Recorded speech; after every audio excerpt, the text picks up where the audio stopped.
মুভির শুরুতে দেখা যায় একটি ছেলেকে, যার নাম রুসলান। রুসলানের মা হারিয়ে গিয়েছিল কিছুদিন আগে, কিন্তু এখন সে বুঝতে পেরেছে আসলে শয়তানটি কে ছিল। এরপর দেখানো হয় কিছু মাস আগের ঘটনা, যেখানে দেখতে পাওয়া যায় রুসলান তার মা ও বোন এলিনার সাথে গাড়ি করে দাদুর বাড়ি তাতর যাচ্ছিল, কারণ তার দাদু মারা গিয়েছে। তাতর পৌঁছে দেখে সেখানে তিমুর ও তার স্ত্রী অর্থাৎ রুসলানের মামা ও মামি রয়েছে। রুসলানের দাদু মারা যাওয়ার পর এনারাই এখন সেখানে থাকেন। পরের সিনে দেখা যায় খাবার খেতে বসে রুসলানের মা ও মামার মধ্যে ঝগড়া হচ্ছে। রুসলানের মা বলেন, বাবা মারা গিয়েছে, আমাকে জানানো হয়নি কেন? আমি তাহলে আগে আসতাম। তিমুর জানায় তার বাবা কখনো চাইতো না সে এখানে আসুক, কারণ রুসলানের মা নিজের কেরিয়ার তৈরি করার জন্য তাতার ছেড়ে মস্কো চলে গিয়েছিল, আর পরে সেখানে ছেলেকে বিয়ে করে মস্কোতেই থেকে যায়। এই জন্য তার বাবা তার উপর রাগ করেছিলেন। এরপর রুসলানের মা বলেন, আমি বাবার সমাধি দেখতে যাব, কিন্তু বাচ্চাদের নিয়ে যাব না। এ কথা শুনে তিমুরের স্ত্রী জানায়, আমি বাচ্চাদের রাখবো। পরে দেখা যায় রুসলান ও এলিনা তার মামির সাথে তাতর ঘুরে বেড়াচ্ছে। রুসলানের মামি তাদের তাতরের সম্বন্ধে সবকিছু বলে দিচ্ছে। এখান থেকে জানা যায় রুসলানের মা ছিল অনেক বড় একটা কোম্পানির ডিরেক্টর। তার বাবা তাদের ছেড়ে চলে গিয়েছে। এরপর সিন আসে রাত্রেবেলায়। রাত্রে রুসলান ও এলিনা দেখে তার মাকে একজন চুড়েল এসে গায়েব করে ঝিলে নিয়ে চলে যায়। পুলিশকে খবর দেয়া হয়। পুলিশ অনেক খোঁজাখুঁজির পরও কোনো সন্ধান পায়নি। শেষ পর্যন্ত পুলিশ সন্দেহ করে তিমুরকে জেলে নিয়ে চলে যায়। অন্যদিকে রুসলান ও এলিনা তার মাকে চারিদিকে খুঁজতে থাকে, কারণ তারা দেখেছিল যে চুড়েল তাদের মাকে নিয়ে গিয়েছে। তারা ঘুরতে ঘুরতে এক মৌলবীর কাছে পৌঁছায়। তারা মৌলবীকে সব কথা বলে সেদিন রাত্রে কি কি হয়েছিল।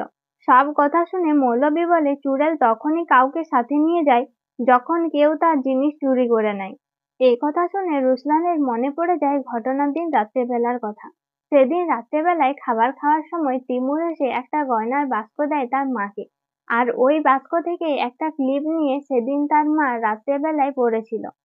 মানে এখন যদি ওই ক্লিপ নিয়ে চুড়েলকে দিয়ে দেয়া হয় তবেই তার মাকে ফিরিয়ে দেবে। রাত্রেবেলায় সবাই যখন ঘুমোচ্ছিল সেই সময় এলিনা বাইরে থেকে গানের আওয়াজ শুনতে পায়। সে রুসলানকে সঙ্গে নিয়ে একটা ঝিলের কাছে পৌঁছায়। ঝিলের সামনে পৌঁছাতেই দেখে তাদের মা ওই ক্লিপ মাথায় নিয়ে এক ভয়ানক ভাবে বসে গান করছে। এদেরকে দেখতে পেয়ে তার মা এলিনাকে সামনে ডাকে। এলিনা ভয়ে ভয়ে এক পা এক পা করে তার মায়ের দিকে এগোচ্ছিল। এই সময় রুসলান ছুটে গিয়ে তার মায়ের মাথা থেকে ক্লিপটা নিয়ে চলে আসে। ক্লিপ নিতেই চুড়েল তার নিজের রূপ ধারণ করে রুসলানের দিকে এগিয়ে যায়। রুসলান ভয় পেয়ে মাটিতে পড়ে যায়। এসব দেখে এলিনা জোরে চিৎকার করে। এই সময় তার মামি সেখানে চলে এসে তাদেরকে বাঁচিয়ে নেয়। পরের দিন তিমুর বাড়িতে আসে, কিন্তু সে খুব অসুস্থ ছিল। ডাক্তারকে ফোন করলে ডাক্তার বলে দেয় সে বাড়িতে আসবে না। তাই রুসলান ও এলিনা যেয়ে সেই মৌলবীকে ডেকে নিয়ে আসে। মৌলবী বাড়িতে আসতেই এলিনার মামি ঝর্ণাতে যায় জল আনার জন্য। এলিনাও চুপি চুপি তার সাথে যায়। অন্যদিকে মৌলবী তিমুরকে দেখে বাড়ি থেকে বের হওয়ার সময় দেখে তাদের আল্লাহর বাণী দরজার ওপরে উল্টো করে টাঙানো আছে। তিনি তা ঠিক করে দেন। এদিকে এলিনা দেখে তার মামি জল নিতে যেয়ে ঝর্ণা থেকে অদ্ভুত ভাবে জল খাচ্ছে।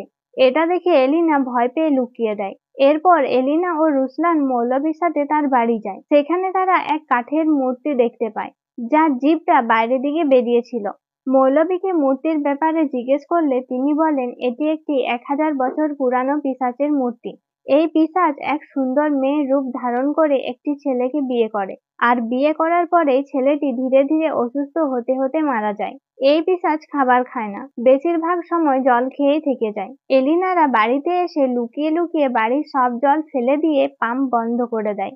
রাত্রে ঘুমানোর সময় রুসলান রান্নার রুম থেকে কিছু শব্দ পায়। সে যেয়ে দেখে তার মামি জল না পেয়ে বড় জিভ বের করে জানালার কাছে লেগে থাকা জল চাটছে। রুসলান বলে, মামি তুমি এখনো ঘুমোওনি? তার মামি বলে, আমার অনেক জল তেষ্টা পেয়েছে, কিন্তু বাড়িতে একটুও জল নেই। রুসলান বলে, আমারও জল তেষ্টা পেয়েছে, মনে হয় পাম্প খারাপ হয়ে গিয়েছে তাই জল নেই। মামি বলে, তুমি কি করে জানলে পাম্প খারাপ হয়ে আছে? এরপর তারা দুজনেই পাম্পের কাছে যায়। সেখানে গিয়ে রুসলান পাম্প চালু করে দেয়। অন্যদিকে এলিনা তার মামির বালিশের তলা থেকে সেই ক্লিপটি খুঁজে বের করে। চুড়েল জল খেয়ে ব্যস্ত থাকার সময় রুসলান ও এলিনা ক্লিপ নিয়ে ঝিলের সামনে যেয়ে তার মাকে ডাকতে শুরু করে, কিন্তু এই সময় সেখানে চুড়েল চলে যায়। চুড়েল তার ভয়ঙ্কর রূপ নিয়ে বলে, তোমাদের মা এবার থেকে ঝিলেই থাকবে, আর তিমুরও মারা যাবে। তোমরা যদি আমার কথা না শোনো তাহলে তোমরাও মারা যাবে। এসব শুনে এলিনা জোরে জোরে কাঁদতে থাকে। চুড়েল জলের পিশাচকে ডেকে বলে, এদেরকেও ওর মায়ের মতো গায়েব করে দাও। পিশাচ ধীরে ধীরে এগোতেই রুসলান ক্লিপ নিয়ে গিয়ে তার মামি অর্থাৎ চুড়েলের মাথায় দিয়ে দেয়। পিশাচ এরপর চুড়েলকে গায়েব করে দেয়। কিছুক্ষণ পর সেখানে তাদের মা চলে আসে। এরপর সিন দেখানো হয় কিছুদিন পরের, যেখানে জানা যায় পরের দিন সকালে ঘুম থেকে উঠে তিমুর ভুলে গিয়েছিল যে তার বিয়ে হয়েছিল বা তার স্ত্রী ছিল। এরপর ধীরে ধীরে তার শরীর ঠিক হয়ে যায়, আর রুসলান, এলিনা ও তার মা আগের মতো মস্কো ফিরে আসে। এখানেই মুভি শেষ হয়। থ্যাংক ইউ পুরো ভিডিওটা দেখার জন্য।